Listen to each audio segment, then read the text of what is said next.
चले next news discuss करते हैं। ये समाचार यूपीएससी 2025 के प्रीलिम्स के पॉइंट ऑफ व्यू से बहुत इंपॉर्टेंट है, एज वेल एज जो दूसरे एग्जामिनेशंस हैं, पीएससी हो गया, एसएससी सीजीएल हो गया, यहाँ पर भी इसके आने की संभावना बहुत ज्यादा है। तो इसको हम लोग डिटेल में डिस्कस करेंगे, अच्छे से इसको पढ़ना है, प्रीलिम्स हो या मेंस हो, दोनों के पॉइंट ऑफ व्यू से ये न्यूज हमारे लिए बहुत काम की है। देखते हैं। तो समाचार ये है कि इंडियन कैंसर जीनोम एटलस ने एक नया पोर्टल लॉन्च किया है, जो एक रिपोजिटरी के तौर पर काम करेगा regarding all the information about various aspects of cancer के अलग अलग एस्पेक्ट्स को लेकर जो भी इंफॉर्मेशन है वो सबको एक जगह इकट्ठा कर एक पोर्टल के ऊपर लॉन्च किया गया है इंडियन कैंसर जीनोम एटलस के द्वारा। तो ये न्यूज है, इसके बारे में हमको बातचीत करनी है। पहला सवाल तो ये कि इंडियन कैंसर जीनोम एटलस होता क्या है, ये मैं आपको बताता हूं, उसके बाद में फिर हम लोग ये न्यूज जो है इसको डिटेल में डिस्कस करेंगे। Indian cancer genome Atlas basically एक पब्लिक प्राइवेट कोलैबोरेशन है, जिसमें इन लोगों ने सारी की सारी इंफॉर्मेशन कैंसर के रिसर्च, कैंसर के ट्रीटमेंट से रिलेटेड भारत में जितना भी काम चल रहा है, जो भी वेरियस प्रोग्राम्स चल रहे हैं, उन सबका इंफॉर्मेशन एक जगह पर अगर आपको कलेक्ट करके कहीं पे रखना है तो वो सारा का सारा वो सारी इंफॉर्मेशन इस इंडियन कैंसर जीनोम एटलस ने इकट्ठी करके रखी हुई है। और इसमें जितने तरीके के कैंसर्स होते हैं, उसके ऊपर जितना ट्रीटमेंट के मेथड्स, तरीके, दवाइयां, सब कुछ चल रहा है, उन सब के बारे में इंफॉर्मेशन ये इकट्ठी करके रखता है। अब इन्होंने एक नया पोर्टल लॉन्च किया है। ये तो खैर एक बड़ा टेक्निकल किस्म का आपकी रिपोजिटरी हो गई या फिर एटलस हो गई, जहां पे आपको 50 तरीके के कैंसर जो होते हैं, अब हर एक तरीके के कैंसर के रिस्पेक्ट में भारत में जो सारी इंफॉर्मेशन है, या रिसर्च से लेकर ट्रीटमेंट तक और दवाइयों से लेकर बाकी सारी बातों तक, कितने पेशेंट्स को ट्रीट किया, किसका कैंसर कितना सीवियर था, कौन से स्टेज पर था, ट्रीट हुआ नहीं हुआ, पेशेंट बचा नहीं बचा, आपका सर्वाइवल रेट कितना निकल कर आया, सारी चीजों के बारे में आपको इंफॉर्मेशन मिलती है। तो एक तो ये हो गया। इन्होंने एक नया पोर्टल लॉन्च किया है जो एक रिपोजिटरी के तौर पर काम करेगा about various aspects of cancer. Specifically अगर बोला जाए various aspects of breast cancer. Breast cancer ही क्यों? इसकी वजह यह है कि आज की तारीख में सबसे कॉमनली होने वाला जो कैंसर है वो ब्रेस्ट कैंसर है। एंड सही टाइम पर अगर इसका इलाज हो जाए तो सर्वाइवल के चांसेस बहुत ज्यादा हैं। बहुत कॉमनली ये चीज हो रही है भारत में काफी बड़े लेवल पर, और ना सिर्फ भारत में, पूरी दुनिया की भी अगर बात की जाए तो आज की तारीख में ये सबसे ज्यादा कॉमन कैंसर हो गया है। इसलिए ये चैलेंजिंग हो जाता है अगर लोगों में ब्रेस्ट कैंसर लगातार इतना हो रहा है। तो पहला सवाल तो ये कि आखिर यही कैंसर इतना ज्यादा क्यों बार बार निकल कर आ रहा है।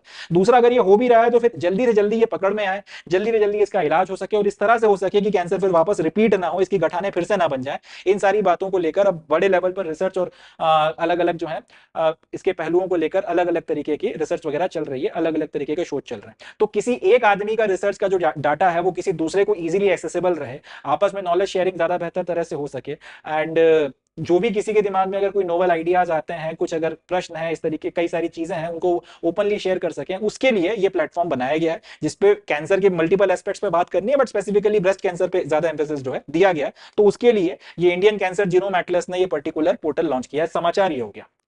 अब लॉन्च करने के पीछे की जो वजह है, एक तो मैंने आपको ये बताया कि कॉमनली ये कैंसर बहुत ज्यादा हो रहा है, तो इसको लेकर जो है रिसर्च वगैरह बड़े लेवल पर चल रही है और ज्यादा से ज्यादा एडवांस तरीके जो है लाए जा रहे हैं, जिससे कि जल्दी से जल्दी इलाज किया जा सके। एक तो ये बात हो गई। इसके अलावा एक और इंपॉर्टेंट रीजन है। रीजन यह है कि हिस्टोरिकली भारत में कैंसर का जितना भी ट्रीटमेंट हुआ है वो वेस्टर्न डाटा सेट्स के बेसिस पर जो इलाज और दवाइयां बनाई गई हैं उसके बेसिस पे किया गया। समझता है?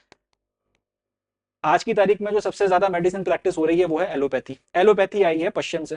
वेस्ट में कैंसर को जब पहली बार डिटेक्ट किया गया तब से लेके आज तक की बात की जाए, कैंसर के अलग अलग प्रकार, उनको कैसे पकड़ा जाता है, कैसे पता किया जाता है, कैसे ट्रीटमेंट शुरू किया जाता है, कितनी बार रेडिएशन होगा, रेडिएशन ही क्यों करना है, इस तरीके के जो वेरियस एस्पेक्ट्स हैं, इन सब के ऊपर लगातार शोध हुआ। अल्टीमेटली एक पूरा का पूरा स्टैंडर्ड ऑपरेटिंग प्रोसीजर अलग अलग कैंसर्स का वेस्ट में डेवलप हुआ कि भाई अगर ये वाला कैंसर होता है तो हम इस तरह से इलाज करेंगे, ये वाला कैंसर होता है तो इस तरह से इलाज करेंगे, ये वाला कैंसर होता है तो इस तरह से इलाज करेंगे, ये दवाइयां देंगे, वगैरह वगैरह। अब इंटरेस्टिंग पॉइंट ये है कि यहाँ पे जितने मरीजों को ध्यान में रखकर या जितने मरीजों के ऊपर शोध कर ये स्टैंडर्ड ऑपरेटिंग प्रोसीजर डेवलप किया गया वो सारे के सारे वेस्ट के लोग हैं, प्रोमिनेंटली यूरोप और अमेरिकन हैं।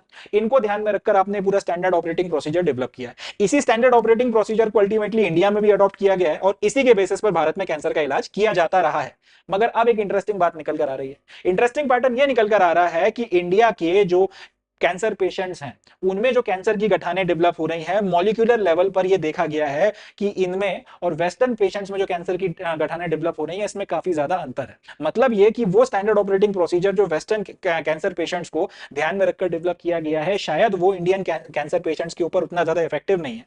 या फिर हो सकता है कि जो इलाज ये लोग कर रहे हैं उस और जिस तरीके से इलाज को किया जा रहा है उसे जस का तस कॉपी पेस्ट करना शायद यहाँ पे पेशेंट के साथ में जाती है। कुछ हमें भी जो है अपनी तरफ से इंडिविजुअल इंडिपेंडेंट रिसर्च करनी चाहिए। हो सकता है हम लोग इससे बेहतर स्टैंडर्ड ऑपरेटिंग प्रोसीजर डेवलप कर लें, ज्यादा इफेक्टिव तरीका डेवलप कर लें। तो क्योंकि एक ही तरीके के कैंसर में अब ये दिख रहा है कि भारत में अगर किसी को कोई कैंसर पेशेंट है, उसको मॉलिक्यूलर लेवल पर जो कैंसर की गठानें पड़ रही हैं या फिर उसका जो कैंसर डेवलप हो रहा है, वही कैंसर अगर वेस्ट में किसी आदमी को हो रहा है तो उसमें बहुत ज्यादा डिफरेंस आ रहा है। तो बहुत ज्यादा डिफरेंस आ रहा है मतलब इसका जो एसओपी है इस पर जस्ट का तस्ट कट कॉपी पेस्ट मारना एक लॉजिकल फैसला नहीं है, इसमें हमको कुछ बदलाव करना चाहिए। हमें खुद की जो अपनी इंडिविजुअल भारत में जो कैंसर पेशेंट्स हैं, इनकी रिसर्च, इनके ऊपर जो इलाज के नतीजे निकल कर आ रहे हैं, इनका कैंसर किस तरह का है, उस पर इलाज करने पे किस तरह से वो रिएक्ट कर रहा है, इन सारी चीजों के ऊपर हमें अपनी इंडिविजुअल रिसर्च करनी चाहिए। उसके लिए एक इंडिविजुअल पोर्टल डेवलप किया गया है जिसपे सब लोग अपना अपना कोलैबोरेशन कर सकते हैं। तो इन बातों को ध्यान में रखकर ये आईसीजीए के द्वारा ये पोर्टल लॉन्च किया गया।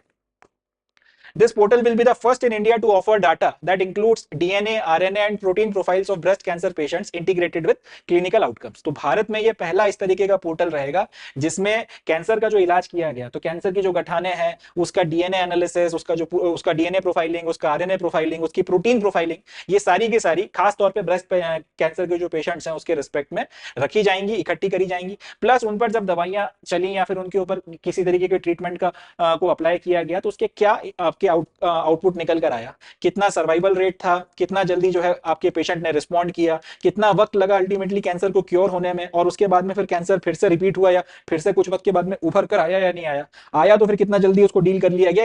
इस सारी चीजों के बारे में इंफॉर्मेशन, ये सारा डाटा जो है, अभी तक भारत में सच कोई ऐसा पोर्टल नहीं था जहां पर इस ब्रेस्ट कैंसर को ध्यान में रखते हुए स्पेसिफिकली इस तरीके का डाटा हो, तो वो सारा का सारा डाटा यहां पर रखा जाएगा।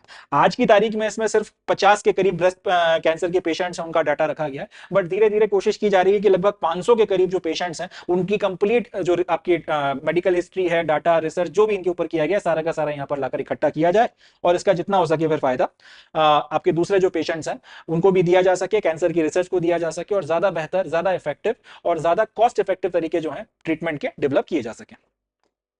This data will be accessible to researchers, clinicians and innovators to explore new frontiers and drive transformative breakthrough in cancer treatment। तो ऑब्वियस सी बात है जो मैंने आपको बताया कि अब जो आदमी रिसर्च कर रहे हैं कैंसर के ट्रीटमेंट को लेकर, जो क्लिनिक में बैठकर आपका बकायदा प्रैक्टिस कर रहे हैं अपना मेडिसिन और पेशेंट्स देख रहे हैं, उनका इलाज करने की कोशिश कर रहे हैं, और वो लोग जो इनोवेशंस में लगे हुए हैं कैंसर के इलाज को लेकर, नई नई मशीनें बनाई जा रही हैं, नई नई दवाइयां डेवलप की जा रही हैं, इस हर एक जो आदमी है जो अलग अलग फ्रंटियर्स पे अपने अपने काम कर रहा है, सब लोगों को ये डाटा एक्सेसिबल रहेगा ताकि उनके काम में ज्यादा आसानी हो और कैंसर ट्रीटमेंट को लेकर कोई ट्रांसफॉर्मेटिव ब्रेक थ्रू हम लोग अचीव कर सकें। भारत में होने वाले कैंसर और भारत में कैंसर जिस तरह से इतना हो रहा है, जिस तरह से बिहेव कर रहा है, उसके रिस्पेक्ट में एक स्पेसिफिक इलाज डेवलप किया जा सके जो जल्दी से जल्दी जो है अपने पेशेंट को ठीक कर सके।